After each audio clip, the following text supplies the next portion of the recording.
ಹೇಗಿದ್ದೀರಾ ಎಲ್ಲರೂ? ಇವತ್ತು ಲಿಂಬೆ ಉಪ್ಪಿನಕಾಯಿ ಹೇಗೆ ಹಾಕೋದಂತ ನೋಡೋಣ.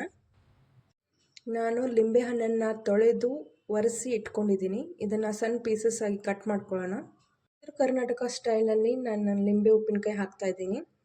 ನಿಮ್ಮ ಸೈಡೆಲ್ಲ ಹೇಗೆ ಹಾಕ್ತಾರೆ ಅಂತ ನೀವು ಕಮೆಂಟ್ ಮಾಡಿ ಹೇಳಿ. ನಾನು 25 ಲಿಂಬೆ ಹಣ್ಣನ್ನು ತೊಗೊಂಡಿದ್ದೀನಿ. ಅದಕ್ಕೆ 1 kg ಅಷ್ಟು ಸಕ್ಕರೆ, ಉಪ್ಪು, ಅರಿಶಿನ ಪುಡಿ, ಮೆಂತ್ಯಕಾಳಿನ ಪುಡಿ, ಮೆಣಸಿನಕಾಳಿನ ಪುಡಿ ಹಾಕಿ ಚೆನ್ನಾಗಿ ಕಲಿಸ್ಬೇಕು.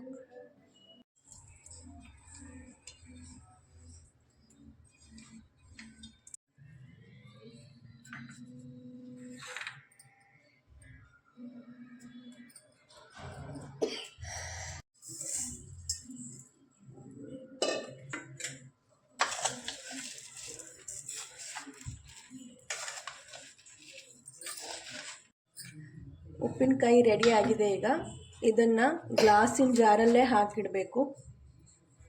ಪ್ಲಾಸ್ಟಿಕ್ ಎಲ್ಲ ಯೂಸ್ ಮಾಡಬೇಡಿ.